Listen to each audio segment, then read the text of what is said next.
Hello guys, welcome back. तो इस video में हम कवर करेंगे introduction to orientalism, a text by Edward Said. ये पोस्ट कॉलोनियल लिटरेचर में एक रीडिंग की तरह आपको दिया गया है and you must go through it thoroughly. तो इसीलिए मैं लेके आई हूँ इसकी एक detailed summary divided into some easy points. So stay tuned till last to know all about it. Do subscribe before we start and thank you guys. तो let us begin. हमें पहले पता होना चाहिए कि ओरिएंट का मतलब क्या होता है। तो basically Orient covers the east Asian and obviously the Asian places, the countries. तो अगर हम बात करते हैं ईस्ट एशियन कंट्रीज की, तो यूरोपियन व्यू हमेशा ऐसा रहा है। जो यूरोप के लोग हैं, जो यूरोपियन पॉइंट ऑफ व्यू है, एक वेस्टर्न पॉइंट ऑफ व्यू है एशिया पे, वो हमेशा ऐसा रहा है कि एशियन प्लेसेस सिर्फ और सिर्फ रोमांस और एक्सोटिसिज्म के लिए माने जाते हैं। पर ये बात ओवरलुक करती है कि जो लोकल पीपल है यहाँ के, जो नॉर्मल मिडिल क्लास लोग हैं, जो बिल्कुल ही सीधे साधे लोग हैं, उनकी लाइफ कैसे सफरिंग से भरी हुई है, कैसे उनकी लाइफ में सिर्फ रोमांस और एक्सोटिसिज्म के अलावा कितने स्ट्रगल हैं।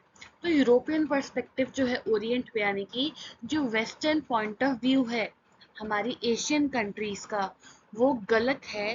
वो सिर्फ ये मानते हैं कि हमारी कंट्रीज सिर्फ और सिर्फ रोमांस और एक्सोटिसिज्म पे चलती है, जबकि ऐसा नहीं है।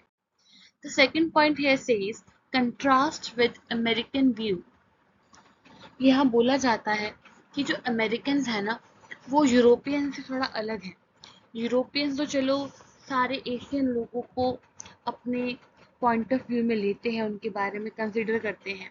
पर अमेरिकन एशियन कंट्रीज से सिर्फ चाइना और जापान को मानते हैं कि एशियन कंट्रीज चाइना और जापान है। मिडिल ईस्ट को तो उन्होंने इग्नोर कर रखा है कि जैसे मिडिल ईस्ट भी एशियन कंट्री है ही नहीं, जबकि मिडिल ईस्ट भी ओरिएंट के अंदर ही आती है। तो इससे हमें पता चलता है कि पहले अमेरिकन्स का एशियन लोगों के साथ कम कनेक्शन था, कम संबंध था, पर now they are evolving to know better about us. Moving to the next point, it is Orientalism as an academic discipline. This is the most important point of the introduction of Orientalism. अब Orientalism है क्या? Orientalism को हम पढ़ क्यों रहे हैं? Text का नाम ही क्यों है ओरिएंटलिज्म?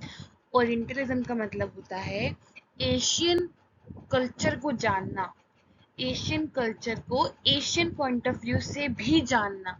कि हमारे यहाँ पे एंथ्रोपोलॉजी यानी कि रिलीजियस प्रैक्टिसेस के बारे में लिखना, रिलीजन के बारे में लिखना और रिसर्च करना, सोशियोलॉजी, हिस्ट्री, फाइलॉलॉजी, इन सब चीज़ों को कैसे पढ़ा जाता है, ये इंडिया में और भी एशियन कंट्रीज में कैसे इनका बहुत ही इम्पोर्टेंट प्लेस है।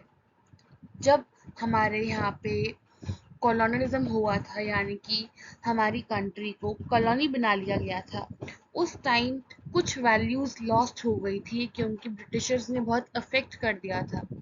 बट स्टिल जो हमारा रिलीजन है, जो हमारी प्रैक्टिसेस हैं, वो स्टिल हमारे एकेडमिक इंस्टीट्यूशंस में पढ़ाई जाती है, क्योंकि सारी प्रैक्टिसेस नहीं खोई हैं अभी तक हमारे कल्चर में।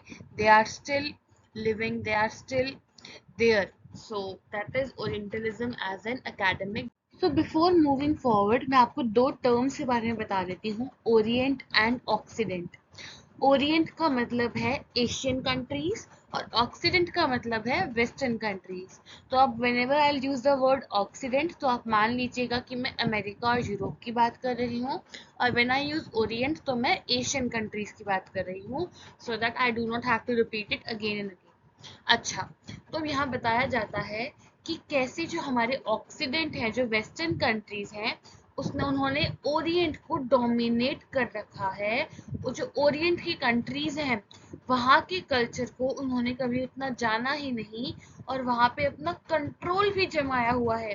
पहले भी उन्होंने यहाँ पे कॉलोनीज बना ली थी, उन्होंने यहाँ पे अपनी सत्ता जमा ली थी, और उसके बाद भी हर चीज में उन्होंने अपना कंट्रोल लाने का ट्राई किया है। तो दिखता है कि ओरिएंटलिज्म ये भी ओरिएंटलिज्म मतलब ये भी है कि हमें ये जानना है कि किसके हाथ में कितनी पावर है।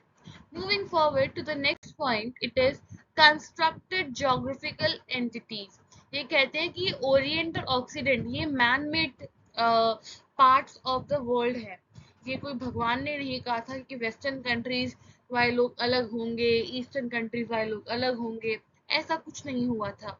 ये हमारा खुद का, हमारा मैन मेड कॉन्सेप्ट है, जो ह्यूमन एक्शंस की वजह से हुआ है, ह्यूमन इंटरैक्शंस की वजह से हुआ है, और खुद लोगों ने ही ये बाउंड्रीज बनाई हैं। Moving forward, reality of the Orient. Generally ये माना जाता है कि जो ओरिएंट है, यानी कि जो हमारी एशियन कंट्रीज की डेवलपमेंट है, कुछ भी है, वो सब कुछ वेस्टर्न कंट्रीज यानी ऑक्सीडेंट के द्वारा की गई है, जबकि ऐसा नहीं है।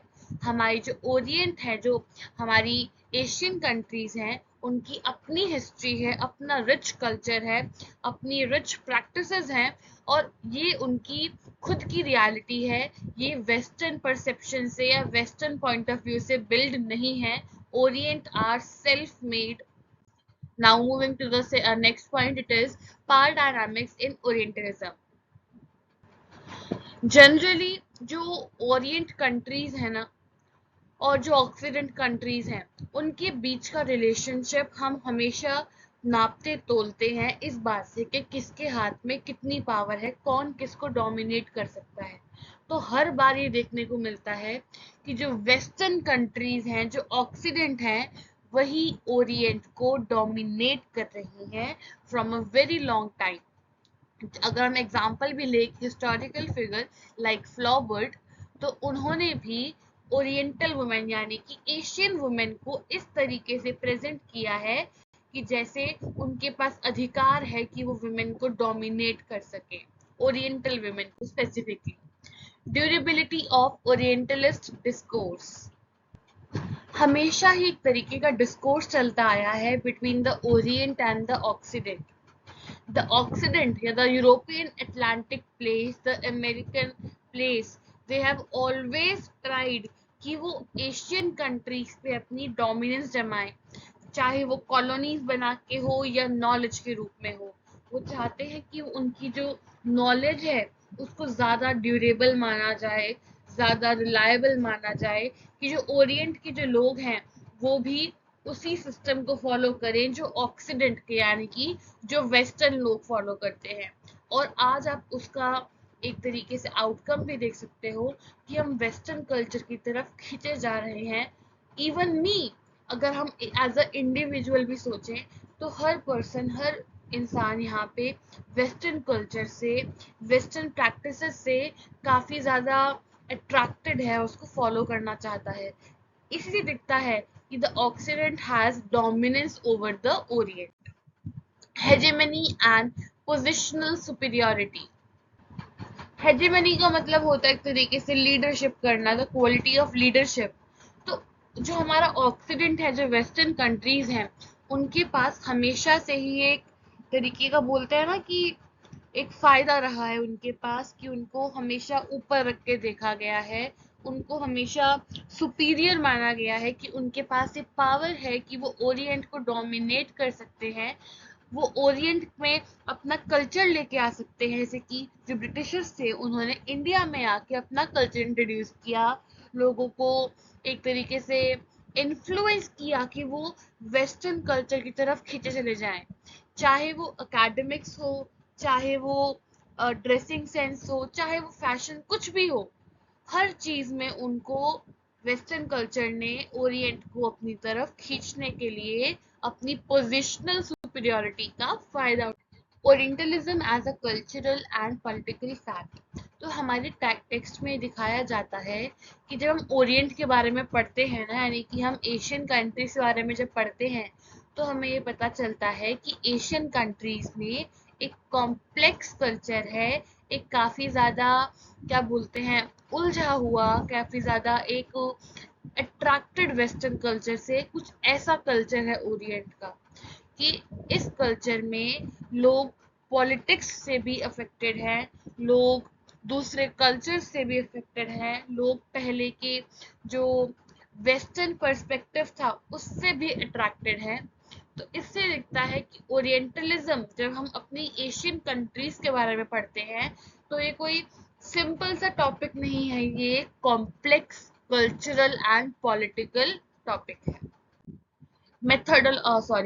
Methodological considerations.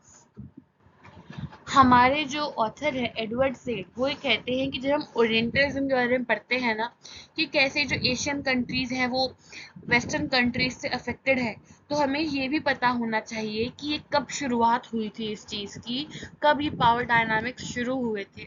और इसके लिए पहले आपको पढ़ना पड़ेगा, ये कहते हैं कि आपको जानना होगा कि कैसे ब्रिटिशर्स, फ्रेंच और अमेरिकन एक्सपीरियंसेस जो थे उन्होंने हमारे ओरिएंट को इफेक्ट किया, कैसे जर्मनी जैसी कंट्री में हमारे जो इंटरैक्शंस हैं उससे चेंजेस आए, और यही सब चेंजेस से हमारा आज एक ऐसा कल्चर है जो काफ़ी कॉम्प्लेक्स है, जो बाहर के कल्चर से अफेक्टेड है, स्टिल हमारा खुद का है, यानी कि हम जानते हैं कि हमारा कल्चर क्या रहा है, still it is now affected by the western culture.